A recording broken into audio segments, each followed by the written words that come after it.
लाडकी बहीण योजना आणि लाडकी बहीण योजनेअंतर्गत महिलांकडे आता शेवटची संधी असणार आहे। कारण लाडक्या बहिणींनो, आता जर तुम्ही तुमची ई-केवायसी त्या ठिकाणी एडिट केली नाही तर यापुढे तुम्हाला लाडकी बहीण योजनेअंतर्गत कोणत्याही प्रकारचे पैसे मिळणार नाहीत। कारण ही एक शेवटची संधी सर्व महिलांसाठी देण्यात आलेली आहे। आता यामध्ये नक्की कोणत्या लाडक्या बहिणींसाठी ही संधी असणार आहे? लाडकी बहीण योजनेची ई-केवायसी जर तुम्ही आता एडिट केली नाही तर लक्षात घ्या, योजनेचे तुमचे पैसे बंदच होणार आहेत। राज्यातील जवळपास यामध्ये 22 लाख अशा महिला आहेत की ज्यांनी त्यांची ई-केवायसी करून घेतली आहे आणि त्यामुळे त्यांना आता योजनेचा लाभ देखील मिळणार आहे। परंतु अजूनही अशा अनेक महिला आहेत की ज्यांची ई-केवायसी त्या ठिकाणी बाकी असणार आहे। त्या संदर्भातील महत्त्वाच्या अपडेट आपण आजच्या व्हिडिओमध्ये पाहणार आहोत। त्यासोबतच लाडकी बहीण योजनेमध्ये अनेक महिला ज्या हप्त्याच्या प्रतीक्षेमध्ये आहेत, तोच त्या ठिकाणी येणारा फेब्रुवारी महिन्याचा हप्ता कधी जमा होणार त्याबाबतची देखील आपण सविस्तर माहिती आजच्या व्हिडिओमध्ये घेणार आहोत। म्हणून व्हिडिओ शेवटपर्यंत पाहायचा आहे। चॅनलवर नवीन असल्यास चॅनलला सबस्क्राइब करून तुम्ही पेजवर पाहत असल्यास आपल्या पेजला फॉलो करायला देखील विसरायचं नाही। तर लाडक्या बहिणींनो, यातील सर्वात महत्त्वाचा मुद्दा म्हणजे लक्षात घ्या, लाडकी बहीण योजनेअंतर्गत मागील 2-3 महिन्यांपासून अनेक अशा महिला आहेत की ज्या सर्व अटी, सर्व निकष, सर्वत्र पात्र असून देखील त्यांचे योजनेचे पैसे जमा होत नाहीत। या पाठीमागे असणारं सर्वात मोठं आणि एकमेव कारण म्हणजे ई-केवायसी। कारण लक्षात घ्या लाडक्या बहिणींनो, ई-केवायसी सरकारच्या द्वारे आता त्या ठिकाणी कंपल्सरी करण्यात आलेली आहे।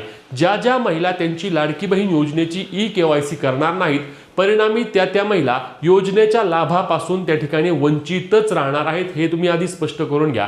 अनेक अशा देखील महिला आहेत की ज्यांनी अजूनही ई-केवायसी केली नाही, परंतु योजनेचे पैसे जमा होतील असे त्यांना वाटत आहे। तर असं अजिबात होणार नाही। सरकारने देखील याबाबत वारंवार सांगितलं आहे। परंतु या लाडकी बहीण योजनेच्या ई-केवायसी संदर्भात देखील काही अडचणी आहेत। त्या महत्त्वाच्या अडचणी कोणत्या आहेत ते देखील आपण आज पाहणार आहोत। यातील सर्वात महत्त्वाची आणि पहिली बाब म्हणजे नवीन ई-केवायसी बाबतचा निर्णय काय झाला आहे। या संदर्भातील देखील एक मोठी अपडेट लाडक्या बहिणींनो तुमच्या समोर आज असणार आहे। चला याबाबतची सविस्तर माहिती जाणून घेऊया। तर सर्वात पहिला मुद्दा, 22 लाख अशा लाडक्या बहिणी आहेत किंवा महिला आहेत की ज्यांनी त्यांची ई-केवायसी एडिट केली आहे। हा आकडा मोठा आहे। लक्षात घ्या, 22 लाख महिलांनी त्या ठिकाणी त्यांची ई-केवायसी चुकवली होती आणि त्यांनी आता ती एडिट केली आहे, दुरुस्त केली आहे आणि ही दुरुस्त केल्यामुळे त्यांना आता योजनेचे पैसे जमा होणार आहेत किंवा व्हायला देखील सुरुवात झाली आहे। आपण पाहिलं की बऱ्याचशा महिलांना त्या ठिकाणी जानेवारी महिन्यापासूनच लाडकी बहीण योजनेचे त्यांचे जे हप्त्याचे वितरण थांबले होते ते पुन्हा एकदा त्या ठिकाणी त्यांच्या खात्यावरती जमा होण्यास सुरुवात झाली आहे। आता महत्त्वाचा मुद्दा राहिला की फेब्रुवारी महिन्याचा हप्ता त्यांना येणार का? तर त्यांना फेब्रुवारी महिन्याचा देखील हप्ता जमा होणार आहे, त्यांना मार्च महिन्याचा देखील हप्ता जमा होणार आहे। एवढंच काय, तर जे 2 महिन्यांचे त्यांचे हप्ते आले नव्हते, आपण पाहिलं की लाडकी बहीण योजनेमध्ये त्या ठिकाणी नोव्हेंबर आणि डिसेंबर महिन्याचे पैसे त्या लाडक्या बहिणींच्या खात्यावरती आले नव्हते, तर त्यांना नोव्हेंबर आणि डिसेंबर अशा 2 महिन्यांचे देखील पैशांचे वितरण केले जाणार आहे। याबाबतची देखील माहिती सरकारने दिली आहे।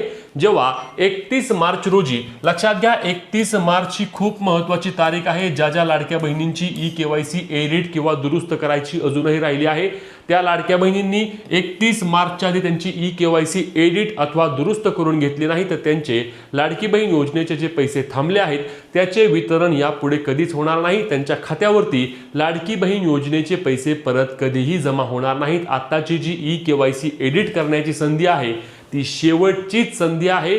याबाबत परत मुदतवाढ दिली जाणार नसल्याचे सरकारने स्पष्टपणे सांगितले आहे। म्हणूनच लाडक्या बहिणींनो, अजूनही लक्षात घ्या, अजूनही तुमच्या कुटुंबामध्ये कोणाचीही ई-केवायसी राहिली असेल, मामी असू द्या, मावशी असू द्या, आत्या असू द्या, आई असू द्या, कुणी असू द्या, बहीण असू द्या, ज्यांची राहिली आहे, ज्यांचे योजनेचे पैसे बंद झाले आहेत, त्यांचे ई-केवायसी झाले आहे का खात्री करा। वेबसाईटवर जाऊन तुम्ही त्यांचा त्या ठिकाणी आधार नंबर टाकू शकता। आधार नंबर टाकल्यानंतर ई-केवायसी झाली असल्यास कोणत्याही प्रकारची अडचण नाही आणि ई-केवायसी साठी OTP येत असल्यास त्यांची ई-केवायसी करून घ्या। कारण ही संधी जर हुकली तर परत तुम्ही लाडकी बहीण योजनेची ई-केवायसी कधीही करू शकणार नाहीत। 31 मार्च 2026 या लाडक्या बहिणींना ई-केवायसी करण्याकरिता देण्यात आलेली शेवटची आणि अंतिम मुदत असणार आहे। त्यानंतर कोणत्याही प्रकारची मुदत वाढ मिळणार नाही आणि कोणत्याही प्रकारचे पैसे देखील मिळणार नाहीत। त्यांचे 1500 रुपयांचा हप्ता पूर्णपणे थांबणार आहे। जेव्हा सरकार 2100 रुपयाबाबत निर्णय घेईल तेव्हा त्यांना हे 2100 रुपये देखील 1 रुपया देखील मिळणार नाही। म्हणूनच ई-केवायसी राहिलेली असेल तर ई-केवायसी एडिट करून घ्या, ही पुन्हा एकदा तुम्हाला त्या ठिकाणी विनंती करतो। कारण परत 31 मार्च नंतर आपण कितीही काही केलं तरी ई-केवायसी एडिट होणार नाही। हे त्यांना विचारा ज्या लाडक्या बहिणींची नवीन ई-केवायसी राहून गेली, त्या महिलांना विचारा। ते आता सतत विचारत आहेत की आमची ई-केवायसी होत नाही, आम्ही काय करू, आमची ई-केवायसी होत नाही, आम्ही काय करू। तर त्यांची ई-केवायसी आता होणारच नाही। सरकारने याबाबत स्पष्टपणे सांगितलं आहे की ज्या लाडक्या बहिणींची नवीन ई-केवायसी राहिली आहे त्या नवीन ई-केवायसी बाबत कोणतंही धोरण या अधिवेशनामध्ये देखील सरकारने सांगितलं नाही। अर्थातच ज्या लाडक्या बहिणींची ई-केवायसी करायची राहून गेली होती त्यांना यापुढे संधी मिळणार नसल्याचे यातून स्पष्ट होत आहे आणि त्यांना त्या ठिकाणी लाडकी बहीण योजनेच्या लाभापासून वंचित देखील राहावे लागणार आहे। यामध्ये आम्ही अनेकदा सरकारला विनंती केली आहे, महिला व बालविकास विभागाला देखील मागणी केली की तुम्ही लाडक्या बहिणींना ज्याप्रमाणे ई-केवायसी एडिट करण्यासाठी 31 मार्चची संधी दिली आहे त्याचप्रमाणे तुम्ही लाडक्या बहिणींना नवीन ई-केवायसी करण्याकरता देखील एक संधी द्यावी। अनेक लाडक्या बहिणी त्या ठिकाणी या योजनेच्या लाभापासून वंचित राहतील, परंतु सरकारच्या वतीने याबाबतचे कोणतेही धोरण स्वीकारले गेले नाही किंवा कोणतेही धोरण आखले गेले नाही। म्हणजेच की लाडक्या बहिणींनो तुमच्या खात्यावरती त्या ठिकाणी यापुढे योजनेचे पैसे जमा होणार नसल्याचे देखील सिद्ध होत आहे। आता लाडकी बहीण योजनेचा येणारा हप्ता कधी येणार तर लक्षात घ्या 15 तारीख, मी आज देखील व्हिडिओमध्ये सांगितलं आहे की 15 तारखेच्या आत लाडक्या बहिणींच्या खात्यावरती वितरण करण्याची सरकारची संपूर्ण तयारी आहे। कारण लक्षात घ्या लाडक्या बहिणींना याच महिन्यामध्ये 2 महिन्यांचे पैसे एकत्रित द्यावे लागतील।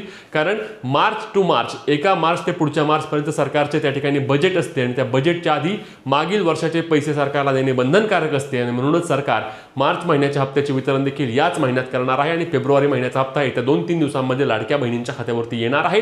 ज्यांना जानेवारी महिन्याचे हप्ते आले आहेत त्या सर्व लाडक्या बहिणींना फेब्रुवारी महिन्याचे देखील पैसे येणार आहेत। तुम्हाला लाडकी बहीण योजनेअंतर्गत आतापर्यंत किती पैसे मिळाले आहेत नक्की कमेंट करून सांगा।